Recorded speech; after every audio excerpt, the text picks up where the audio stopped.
I bet you've seen these before.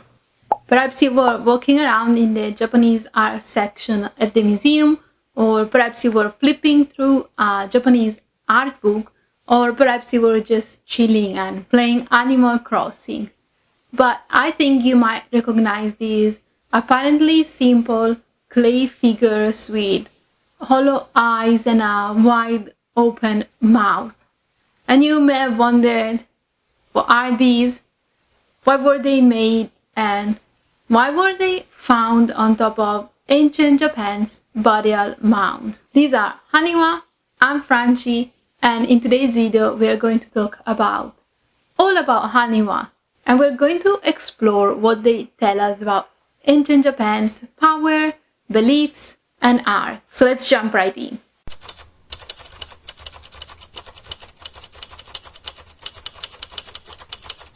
As always, let's go back to the very beginning. The first Haniwa were produced starting in the 3rd century of the Common Era, and they were created in a simple cylindrical shape. It is believed that they were developed from special earthenware pedestals which had been created since the 1st century, known as Tokushu Kidai. These special pedestals were found buried in the tombs of local leaders, and it is believed that they were used in special funerary rituals. And when in the second half of the 3rd century, bigger burial mounds started being built in the Japanese archipelago, and also started being built in bigger numbers, the necessity for such clay pedestals grew, and so it is believed that this is where Haniwa were born. The pedestals became so simplified that they turned into simple cylinders. This cylindrical shape is also believed to be the origin of the word Haniwa, which simply translates as clay circles. And of course, these cylinders are circular, cylindrical in shape, and they are made of clay. This word, though, was only created or started being used, as far as we know, in the 8th century, or that's when we find records of it. So we do not know exactly what Haniwa were called at the time of their creation, starting in the 3rd century. These cylindrical Haniwa were lined along the tiers of ancient burial mounds called Kofun. And we have talked extensively about Kofun in my last video, but if you haven't seen it, what you need to know for today is that Kofun were burial mounds which started being created from the second half of the 3rd century in the Japanese archipelago, and they grew in number and size over the following 3 centuries. They even gave the name to this time period, which is called the Kofun period. And as of today, 160,000 Kofun have been counted. Kofun were tiered structures made out of stones and soil, and this is where Haniwa were found. From the 4th century onwards, we see a change in Haniwa. We see the appearance of what we call representational Haniwa, which means that they weren't in a simple cylindrical shapes, but they started representing things, objects. The first representational Haniwa to appear were in the shapes of houses. These varied in shape and size, and for example, the one we are looking at represents a very complex structure with multiple buildings centered around the main house. So it is believed that it may represent the home of a powerful family. Many of these house-shaped Haniwa were found at the very top of the burial mounds, just above the deceased burial chamber.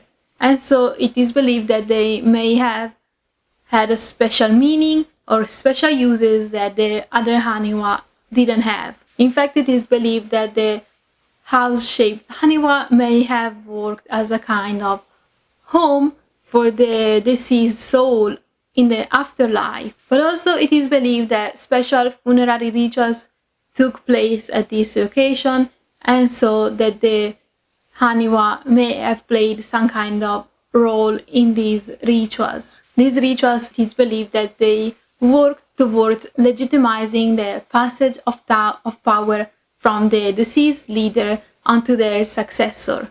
Between the 4th and 5th centuries, we also see the appearance of Haniwa, which were in the shapes of objects related to battle, war, and martial power, for example, shields, quivers, and armours. These were also often placed near the house-shaped Haniwa, and it is believed that they represented the martial power of the deceased leader. And perhaps they may have also worked towards their safety in the afterlife. To us, they're also especially interesting because they give us a good insight into what arms and armors looked like at the time. For example, this Haniwa that we're looking at right now is in the shape of a tanko armor, characteristic of the middle of the Kofun period, and it's represented in every detail. However, not all Haniwa were created in such detail or so realistically. We're looking at this other Haniwa of an armor, but this one is a lot looser with its interpretation. And of course, the level of detail and how realistic a Haniwa was depended on the skills of the craftsperson who was making it, and also depended on the availability of a model that could be copied.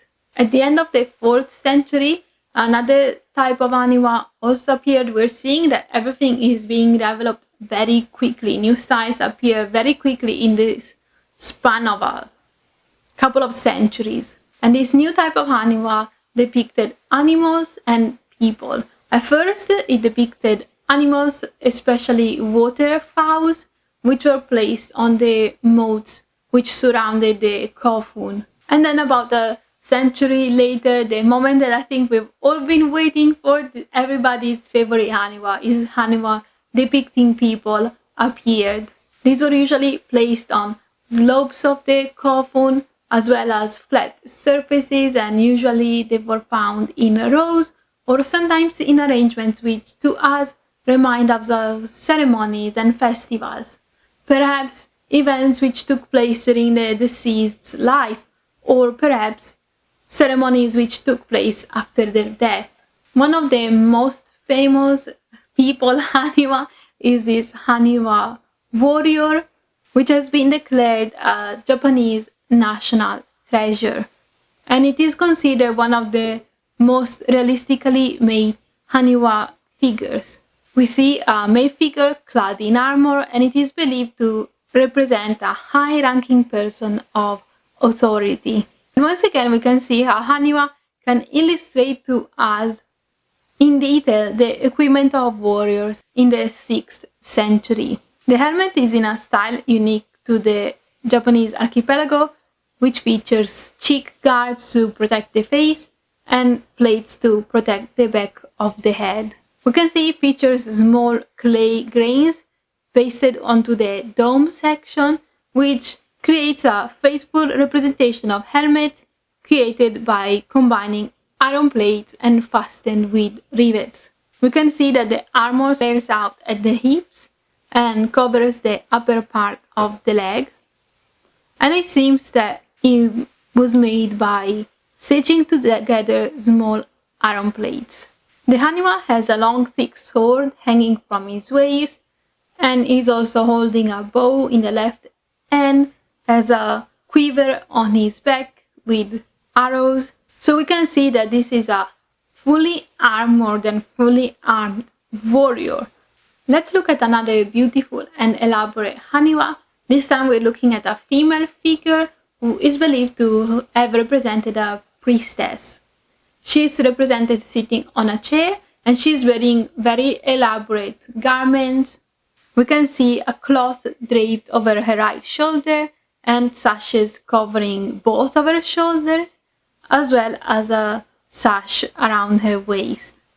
She's also wearing jewelry, for example, this double necklace of round beads, a bracelet, and anklets. Moreover, we can notice that she is wearing a mirror with 5 bells attached to it and a little bag with a triangular pattern on her left hip. These are believed to be tools used for prayer, so it has been hypothesized that she may have been a representation of a priestess who played a central role during festivals at the time. And the fact that she is wearing this very elaborate attire, so much jewelry, and also the fact that she was fully represented from head to toe, which is actually rare for female Haniwa, all of this points to us that she also must have been a figure of high status in society at the time.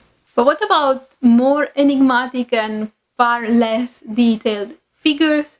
For example, these very famous Haniwa from the collection of the Tokyo National Museum, which have been nicknamed as the dancing people. These have an adorable expression with wide open eyes and mouths, and they're posed with their left hands raised, which has brought to them this nickname of the dancing people.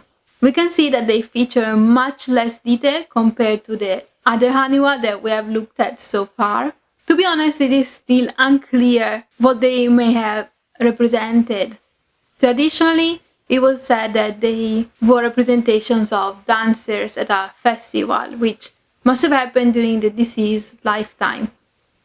But another hypothesis, perhaps more realistic, is that it's tied to the sickle found at the Haniwa's waist. This sickle indicates to us that this figure must have been involved in farm work. This also checks out with how simply the Haniwa was represented. This lack of detail can indicate to us that they belong to a lower status, so-called lower status in society.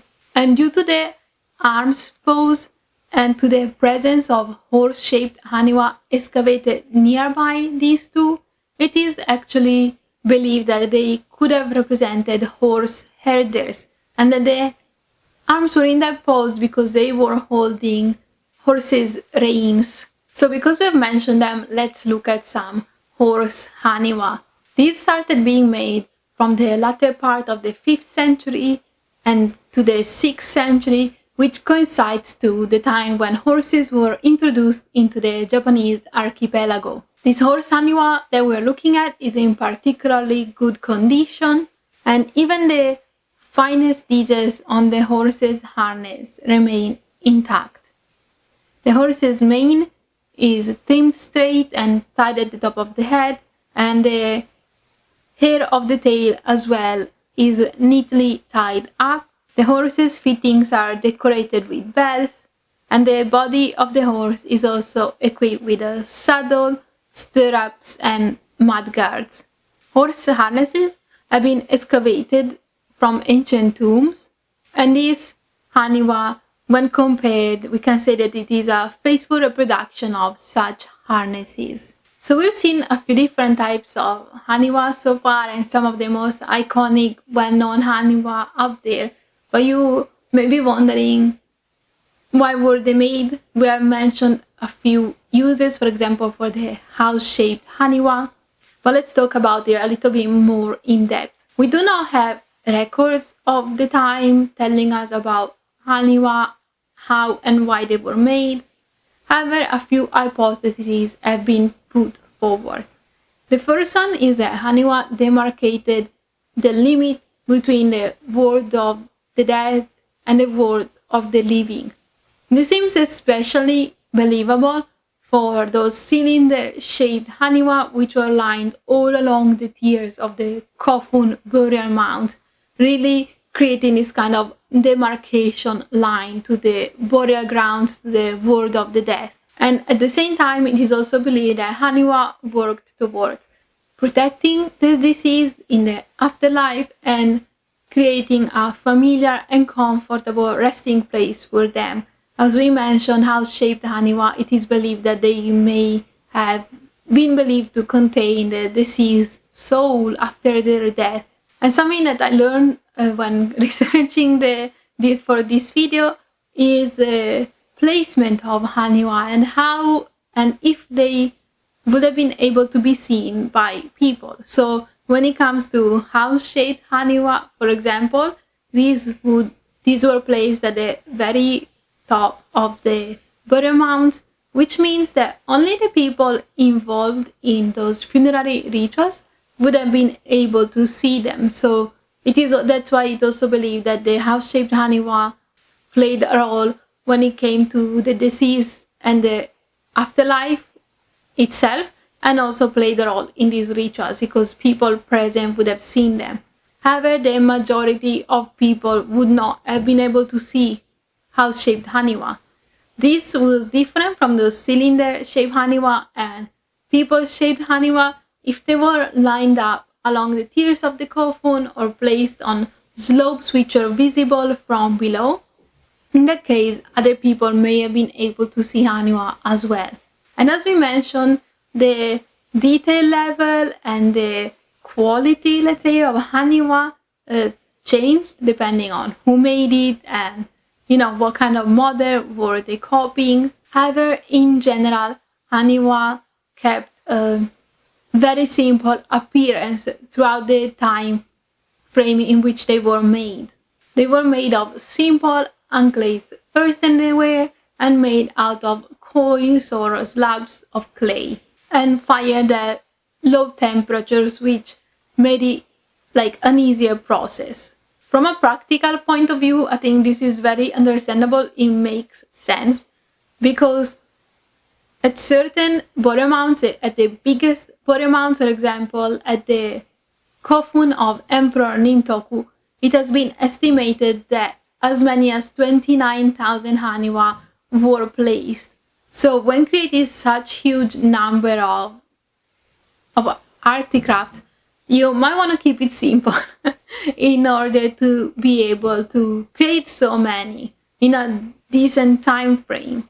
And we have to remember that each Haniwa was handmade, so it would have still taken a certain degree of time and effort for each craftsperson. And I think that the power of Haniwa was not so much in each single Haniwa that was created, but in the sheer amount of Haniwa that were placed on a burial mound. At the time, seeing a burial mound with 29,000 Haniwa must have surely been quite the sight and quite jaw-dropping and awe-inspiring, and today we can only imagine. However, I also think that today is, for many people, including me, Haniwa have a very fascinating aura with their apparent simplicity and their simple and, well, to us, undecipherable expressions. They have been described as emanating an aura of calmness, stillness, and timelessness. So that was it for today's video. I hope you enjoyed looking at Haniwa, and if you had a good time watching it, don't forget to click like or leave me a comment. I love seeing them, and if you leave any questions, I also love to reply to those. And if you want to support the channel, look in the descriptions. There's ways to do so there. But for now, I just want to thank you so much for watching, and I hope to see you again soon. Bye!